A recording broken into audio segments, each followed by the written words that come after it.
गुरु प्यारी सात संगत जी, आप सभी को प्यार भरी राधा स्वामी जी। आज जो हम आपको साखी सुनाने जा रहे हैं वो साखी बड़े हजूर महाराज सावन सिंह जी की है। और साखी है कि जो भी हमारे किए हुए कर्म होते हैं वो भुगतने जरूर पड़ते हैं, मगर सतगुरु उनको कितना कम कर देते हैं। आज हम उसके ऊपर यह साखी आपको सुनाएंगे कि इतना कम कर देते हैं कि हम सोच तक नहीं सकते कि उनकी करने के अंदर क्या राज होता है। एक बार कोई महाराज सावन सिंह का एक सेवक था। वो अपने कोई सामान लेने के लिए कहीं दूर शहर पड़ते थे, वहाँ बाजार में गया अपने घर के लिए कोई सामान वगैरह लाने के लिए। और जब वापस आ रहा था तो उसको 5 चोरों ने यानी 5 डाकुओं ने उसको पकड़ लिया जंगल में। कि उन वक्तों के अंदर जंगलात हुआ करती थी, कोई पास पास नजदीक गांव नहीं हुआ करते थे। आज तो हम किसी भी स्टेट में चले जाएं, किसी भी जगह पर जाएं, इतने नजदीक नजदीक हमें कहीं खाली 2-4 खेत ही बीच में से मिलेंगे। और लोगों ने अपने अपने खेतों में बहुत, ये जनसंख्या जो बढ़ गई है, इतनी आबादी बढ़ चुकी है कि इतने लोगों ने घर बना लिए हैं, बहुत ज्यादा। जितनी पहले जनसंख्या बहुत कम थी, बहुत बहुत दूर दूर गांव हुआ करते थे, बीच में से 8-10 किलोमीटर तक कुछ नहीं हुआ करता था, खाली जंगल हुआ करता था। तो वो सेवक जो था उस रास्ते से गुजर रहा था, तो जब उसको 5 चोरों ने पकड़ लिया और पकड़ने के बाद में उसको कहने लगे कि भाई आज हम आपको खत्म करेंगे, आपको जिंदा नहीं छोड़ेंगे। अब जो वो सेवक था, सत्संगी भाई जो था, कहने लगा भाई मैंने आपका क्या बिगाड़ा है, हमारी आपकी तो पहले कभी मुलाकात भी नहीं हुई है, ना ही मैंने आपको पहले कहीं देखा है, ना ही आपने मेरे को कहीं देखा होगा। मैंने आपका क्या बिगाड़ा है और आप मेरे को क्यों मारते हो? ज्यादा करते हो तो ये मेरे पास सामान है, अगर आप लूटना चाहते हो या घर ले जाना चाहते हो, इसको आप ले जाओ। तो वो 5 के 5 कहने लगे कि भाई इस सामान से हमें कुछ लेना देना नहीं, हम इस सामान के बदौलत आपको मार नहीं रहे हैं। कहने लगा तो बताओ भाई मेरी क्या गलती है, मैंने आपका क्या बिगाड़ा है? जब वो बहुत मेहनत करने लगा, बहुत उनके हाड़े करने लगा, हर तरीके से उनके आगे बेनती की कि भाई मेरे को मत मारो, मेरे 3-4 बच्चे हैं और मैं घर में परिवार में बड़ा हूँ, मैं ही अपने सारे काम काज को संभालता हूँ। तो वो 5 के 5 कहने लगे भाई हम कुछ नहीं सुनेंगे आपकी, हमने तो सिर्फ आपको खत्म करना है आज, हम आपको छोड़ेंगे नहीं। जब सब कुछ कहने के बावजूद वो उसी जिद पर अड़े रहे कि भाई हम आज आपको मारेंगे, आपको जिंदा घर नहीं जाने देंगे, आपको खत्म करके यहीं डाल देंगे कहीं। बड़ा मजबूर हो गया, बड़ा दुखी होकर कहने लगा कि भाई मैंने आपको कभी नहीं देखा, आपने मेरे को कभी नहीं देखा, क्या बात है ऐसी, क्यों मारते हो आप मेरे को? बहुत मेहनत उनकी करने के बावजूद उन्होंने सब मना कर दिया कि कुछ भी हम आज सुनने वाले नहीं हैं, आज तो आपको खत्म ही करना है।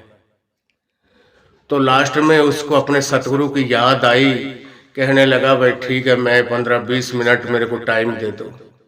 ठीक है, आप अगर नहीं मानते हो, मेरे को खत्म ही करना चाहते हो, किसी भी तरीके से आप छोड़ नहीं रहे हो, तो ठीक है आप मेरे को मार देना, मगर मेरे को 20 मिनट का टाइम दे दो। 20 मिनट के बाद में आप मेरे को कर देना खत्म। तो कहते हैं ना, जब आदमी के जान के ऊपर, किसी के सर के ऊपर मौत मंडरा रही हो, उस वक्त जो अरदास करता है दिल आत्मा से, अब भजन सुमरन पे हम अब भी बैठते हैं और कोई ऐसा वक्त आ जाए कि अब तेरी 5-10 मिनट बचे हैं या 20 मिनट बचे हैं, तेरे को फांसी पे लटकना है, तो जिंदगी से जा रहा है। उस वक्त हम कितने उस प्रेम से, कितने अंदर की तड़प से, कितने प्यार से हम सतगुरु के आगे वो पुकार, वो फरियाद उनके आगे रखेंगे कि हे मेरे मालिक, मेरे सतगुरु, मेरी रक्षा आप ही कर सकते हो। ये काल के जो ये 5 है मेरे पीछे, ये खत्म करने की बोल रहे मेरे को, ये कौन है, क्या बात है?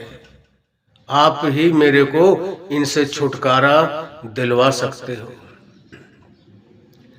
तो जब उन्होंने 20 मिनट का टाइम दे दिया, वो भजन सुमरन पे अपने सतगुरु के ध्यान में बैठ गया और बैठा, और इतने बिरहे से, इतनी तड़प से उनके आगे फरियाद लगाई, अरदास की अपने मालिक के आगे कि बाबा जी आप मेरे को दर्शन दो, मेरे को इनसे बचाओ, क्या बात है, क्यों मारना चाहते हैं मेरे को, मैंने इनका क्या बिगाड़ा है? तो बताते हैं बड़े हजूर महाराज सावन सिंह जी ने अंदर दर्शन दिए उनको। जब अंदर दर्शन दिए और उनकी रूह से बात हुई, उनसे कहा, महाराज सावन सिंह कहने लगे उस अपने सत्संगी जीव से कि भाई इन 5 का आपने मर्डर कर रखा है, इन 5 को आपने मार रखा है पिछले जन्मों में। अगर ये तो समझ कि तेरे सतगुरु की अपार दया मेहर से ही हो रहा है सब कुछ। हम वैसे कहते हैं ना कि उसके हुक्म के सिवा एक पत्ता नहीं हिलता। ये अपने सतगुरु की दया मेहर समझ कि मैंने इन 5 को एक साथ मिला दिया है, इकट्ठा कर दिया है। अगर ये 5 के 5 आपको मिलकर मारेंगे तो आपको एक बार मरने में ही इन 5 का जो आपके सिर के ऊपर भार है, कर्ज है, वो उतर जाएगा। अगर इस तरीके से आप मरना नहीं चाहते हो तो फिर आपको 5 बार आना पड़ेगा। इन 5 से अलग अलग से आप मरोगे, इनके हाथों से। कहते हैं ना, कर्मों से कोई बच नहीं सकता। स्वामी जी ने अपनी वाणी में फरमाया है, कर्म जो जो करेगा वही फिर भोगना भरना। तो जब बड़े हजूर महाराज सावन सिंह ने अंदर दर्शन दिए और उसको बताया कि भाई ये तेरे सतगुरु की मौज से हो रहा है सब कुछ, और ये उसकी दया मिहिर समझ कि मैंने इन 5 को एक साथ मिला दिया है, इकट्ठा करके इनके हाथ से तेरे शरीर को खत्म करवा रहा हूं और तेरी रूह को सीधा सचखंड लेकर चलूंगा। तेरे को छोड़ूंगा नहीं कि कहीं तू जमों के धक्के खाता फिरे। मगर तूने इन 5 को खत्म किया हुआ है पिछले जन्मों में। आज जो मैंने इन 5 को एक साथ मिला दिए, 5 को इकट्ठा किया है और आपके रास्ते के ऊपर बैठाया है। क्यों? क्योंकि आपको नहीं तो 5 से अलग अलग 5 बार जन्म लेना पड़ता और 5 के हाथ से आपकी मौत लिखी हुई थी। क्यों? आज जब जो हम जैसा कर्म करेंगे उसका फल हमें भोगना पड़ेगा। आज हम अगर मिर्च की फसल बोते हैं तो हम आम उसमें से ढूंढने की कोशिश करें, आम खाने की सोचे, हमें आम नहीं मिलेंगे। जो हमने कर्म किए हैं उनका भुगतान जरूर है, मगर सतगुरु उसमें से इतना कम करते हैं कि जो हम अंदाजा नहीं लगा सकते। सोली को सोल बना देते हैं। उस वक्त उसी समय हमें वो थोड़ा सा कांटे की तरह चुभेगा जरूर, और हम जब भजन सुमरन करेंगे, सतगुरु के हुक्म भाने में रहकर, तो सतगुरु हमें अंदर से ताकत इतनी बख्श देते हैं कि उस दुख दर्द में से हम ऐसे गुजर जाएंगे जैसे इधर से आंधी या तूफान आया और इधर निकल गया, थोड़ा सा हमें झोंका देकर। वो इस तरीके से उस कष्ट में से निकल जाता है, उस दुख की घड़ी में से उसको महसूस ही नहीं होता। जिसको अपने मालिक, अपने सतगुरु के ऊपर भरोसा है, मगर जिसने जो कर्म किए हैं उनका भुगतान जरूर देना पड़ेगा, चाहे हम हंस के दें और चाहे हमें रो कर देना पड़े। अगर हम खुशी खुशी हंसकर उन किए हुए कर्मों का भुगतान देते हैं तो मालिक हमारी आगे भी बाह पकड़ते हैं, और हमें वो अच्छा नहीं लगता उस तरीके से, तो हमें फिर कई बार उनका भुगतान चुकाने के लिए आना पड़ता है। अब हम इधर भजन सुमरन भी नहीं करते। बाबा जी क्यों बार बार बोलते हैं कि आप भजन सुमरन करो। बाबा जी के बचपन का कोई दोस्त था, बाबा जी के साथ पढ़ा करता था, और बाबा जी जब भी इधर से लुधियाना की तरफ से गुजरते तो उनके घर से होके जाते, उनसे मिल के जाते। क्यों एक क्लास में पढ़े थे, बचपन से ही एक गांव में खेले पढ़े, उनका बहुत मेल मिलाप था। तो बाबा जी जब भी उनके घर पर जाते तो उनसे कहते, भाई आप भजन स्मरण किया करो उन दोनों आदमियों से। तो जो वो उसका दोस्त था, उसके जो घर वाली थी, वो हमेशा ही हंसकर टाल देती थी कि बाबा जी हमारी तरफ से तो आप ही भजन स्मरण कर लिया करो, हमसे तो नहीं होता, आप ही कर लिया करो हमारी तरफ से भी। अब बाबा जी ने एक बार कहा, दो बार कहा, तीसरी बार भी बाबा जी कह के चले गए। क्यों, उसको तो पता था, मगर उन्होंने आगे से यही जवाब देते थे कि आप हो जब हमें क्या चिंता है, आप हमारे हिस्से का भी भजन स्मरण आप ही कर लिया करो। तो जब 3 बार पहले मौका उनको दिया तब तक भी उन्होंने वो नहीं संभाला। तो जब 3 बार बाबा जी का हुक्म ना मानने पर चौथी बार उनका जो नौकर था, जो 20-25 साल से उन्हीं के घर पे रहता था, उन्हीं का उसने कॉन्फिडेंस जीत लिया कि ये हमारा इतना एक परिवार का सदस्य समान बन गया, हम इसी के ऊपर सब कुछ छोड़ के चले जाते हैं। ये कभी झूठ नहीं बोलता, कभी पैसे की हेरा फेरी नहीं करता, कोई चीज नहीं उठाता, ये बड़ा ईमानदार है, बड़ा समझदार है। और एक दिन 15-20 दिन के बाद में 15-20 साल के बाद इतना उसने उन्हीं का घर चिड़िया बना हुआ था, एक दिन उसी के ऊपर सारा घर परिवार, सारा घर को खुला छोड़कर सब कुछ को, और किसी की पार्टी में चले गए वो दोनों आदमी। पीछे से जिनके उनका जितना उनका कोई सामान था, कोई जेवरात थे या नगद पैसा था, जितना सामान उसके हाथ पल्ले लगा सबको लूटकर सबको साफ करके और अपने चला गया। जब चला गया तो वो चिट्ठी लिख रहे थे बाबा जी के लिए कि बाबा जी हमारे साथ ये हो गया है, हमारा जो नौकर था ना वो ही हमको लूट कर ले गया। जब वो चिट्ठी लिख रहे थे, उधर से बाबा जी की चिट्ठी उनके घर पे आ गई। तो उस चिट्ठी में बाबा जी की, वो तो अपने दुख को अपने जो लुटे बैठे थे उसके बारे में लिख रहे थे, मगर मालिक था वो हमारे जो सतगुरु हैं, वो तो कुल मालिक है, उनको तो सब पता होता है। बाबा जी ने चिट्ठी उधर से लिखकर उनके घर पे भिजवा दी कि भाई जिस काम के लिए आप अब मेरे लिए चिट्ठी भेज रहे हो, अब कोई फायदा नहीं, वो वक्त निकल गया, वो संभलने का कोई वक्त था, आपका सब कुछ बच जाता अगर आप भजन स्मरण करते। तो मालिक कहते हैं ना, भजन स्मरण करे तो वो मालिक हमारा परमार्थ भी बनाता है, हमारा स्वार्थ भी बनाता है। मगर हम हाथ पे हाथ रख के बैठे रहे, वो मालिक ने जो भजन स्मरण दिया है वो ना करें, और हम उम्मीद लगा के बैठे रहते कि बाबा जी हमारे सब करेंगे। हालांकि करते हैं वो सब कुछ।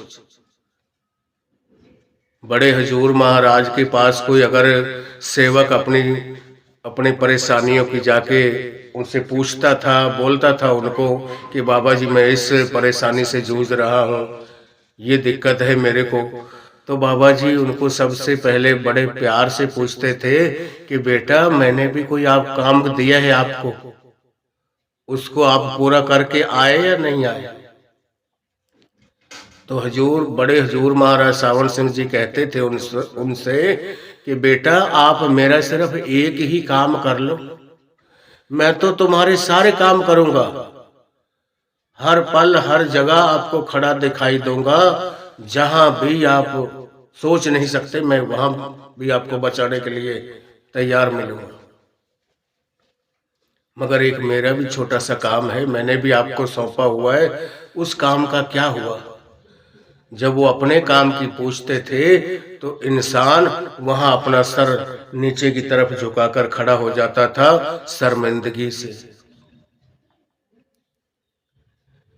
जब हम उसका काम नहीं करेंगे और हम सोचे कि मालिक हमारी सारे काम की रक्षा करे, हमारे घर परिवार बाल बच्चों की सारे कारोबार की, किस किताब में लिखा हुआ है कि हम तो किसी का काम बिल्कुल ना करें, उसकी तरफ ध्यान ही ना दें, हम गफलत में रहें और उससे हम हर तरह की उम्मीदें लगा के बैठे रहें।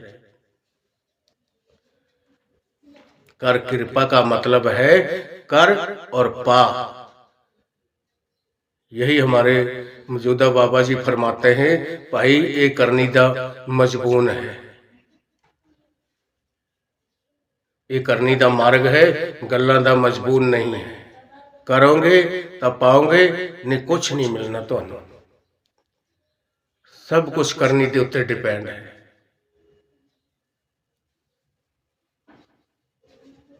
ਆਪਾਂ ਉਹਦਾ ਉਸ ਮਾਲਿਕ ਦਾ ਕੰਮ ਨਾ ਕਰੀਏ ਤੇ ਉਹਦੇ ਕੋਲੋਂ ਆਪਾਂ ਸਾਰੇ, ਹਾਲਾਂਕਿ ਉਹ ਕੁੱਲ ਮਾਲਿਕ ਨੇ, ਸਭ ਕੁਝ ਕਰਦੇ ਵੀ ਨੇ। ਕਿਸੇ ਦਾ ਬੱਚਾ ਅਗਰ ਨਾਲਾਇਕ ਹੈ, ਮਾਂ-ਬਾਪ ਨੂੰ ਹਾਲਾਂਕਿ ਦੁੱਖ ਬਹੁਤ ਹੁੰਦਾ ਹੈ ਉਸ ਦੀ ਤਰਫ ਦੇਖ ਦੇਖ ਕੇ ਕਿ ਬੱਚਾ ਸੁਧਰ ਜਾਏ, ਠੀਕ ਹੋ ਜਾਏ, ਮਗਰ ਇਹ ਨਹੀਂ ਕਿ ਉਸ ਨੂੰ ਖਾਣਾ ਨਹੀਂ ਦਿੰਦਾ, ਉਸ ਨੂੰ ਕਹੇ ਕਿ ਤੂੰ ਭੁੱਖਾ ਸੌਂ ਜਾ, ਉਸ ਨੂੰ ਵੀ ਖਾਣਾ ਮਿਲਦਾ ਹੈ। ਤਾਂ ਜੋ ਵੀ ਆਪਾਂ ਕਰਮ ਕੀਤਾ ਹੈ ਉਸ ਕਰਮ ਦੀ ਸਜ਼ਾ ਆਪਾਂ ਨੂੰ ਜ਼ਰੂਰ ਮਿਲੇਗੀ, ਇਹਦੇ ਵਿੱਚ ਕੋਈ ਦੋ ਰਾਏ ਨਹੀਂ। ਅਗਰ ਆਪਾਂ ਭਜਨ ਬੰਦਗੀ ਜੋ ਆਪਣੇ ਸਤਿਗੁਰੂ ਨੇ, ਆਪਣੇ ਮਾਲਿਕ ਨੇ ਆਪਾਂ ਨੂੰ ਬਖਸ਼ੀ ਹੈ, ਉਹ ਤੋਂ ਬਾਅਦ ਉਸ ਉਹਨਾਂ ਕਰਮਾਂ ਦੇ ਵਿੱਚ ਸੋਲੀ ਦਾ ਸੋਲ ਬਣ ਜਾਏਗਾ। ਜੋ ਆਪਾਂ ਕਿਸੇ ਚਰਖੜੀ ਤੇ ਚੜਨਾ ਹੈ, ਕਿਸੇ ਫਾਂਸੀ ਤੇ ਲਟਕਣਾ ਹੈ, ਉਹ ਥੋੜਾ ਜਿਹਾ ਆਪਣੇ ਗਲੇ ਦੇ ਵਿੱਚ ਫੰਦਾ ਪਾ ਕੇ ਤੇ ਉਦੋਂ ਹਟਾ ਲਿਆ ਜਾਏਗਾ, ਮਗਰ ਉਸ ਦਾ ਉਹ ਉਸੇ ਵਕਤ ਉਹ ਕੰਮ ਕਰਾ ਜ਼ਰੂਰ ਜਾਏਗਾ। ਸੋਲੀ ਦਾ ਸੋਲ ਜ਼ਰੂਰ ਬਣਾ ਦਿੰਦੇ ਨੇ ਮਾਲਿਕ। ਔਰ ਜਦੋਂ ਆਪਾਂ ਆਪਣੇ ਬਾਪ ਦਾ ਹੱਥ ਪਕੜ ਕੇ ਰੱਖਾਂਗੇ ਨਾ, ਆਪਾਂ ਨੂੰ ਕਿਸੇ ਕੋਲੋਂ ਡਰਨ ਦੀ ਲੋੜ ਨਹੀਂ। ਇੱਕ ਛੋਟਾ ਜਿਹਾ ਬੱਚਾ ਆਪਣੇ ਬਾਪ ਦੇ ਨਾਲ ਮੇਲੇ ਦੇ ਵਿੱਚ ਜਾਂਦਾ ਹੈ ਤੇ ਆਪਣੇ ਬਾਪ ਨੂੰ ਕਹਿੰਦਾ ਹੈ ਕਿ ਪਿਤਾ ਜੀ ਮੇਰਾ ਹੱਥ ਪਕੜ ਲਓ। ਉਸਦੇ ਪਿਤਾ ਬੋਲਦੇ ਨੇ ਕਿ ਬੇਟਾ ਜਾਂ ਤੂੰ ਮੇਰਾ ਹੱਥ ਪਕੜ ਲੈ ਤੇ ਜਾਂ ਮੈਂ ਤੇਰਾ ਹੱਥ ਪਕੜ ਲੈਣਾ।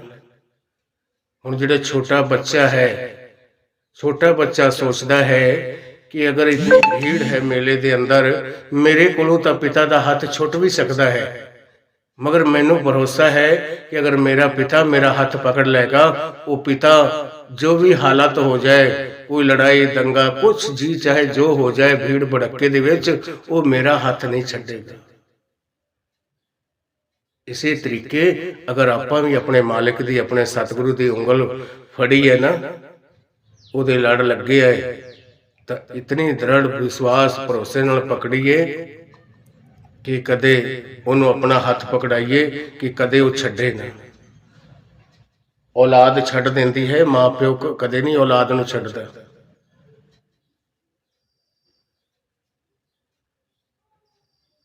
ਵੱਡੇ ਮਹਾਰਾਜ ਦਾ, ਮਹਾਰਾਜ ਸਾਵਣ ਸਿੰਘ ਜੀ ਦਾ ਇੱਕ ਸੇਵਕ ਹੁੰਦਾ ਸੀ, ਸ਼ਾਦੀ ਰਾਮ।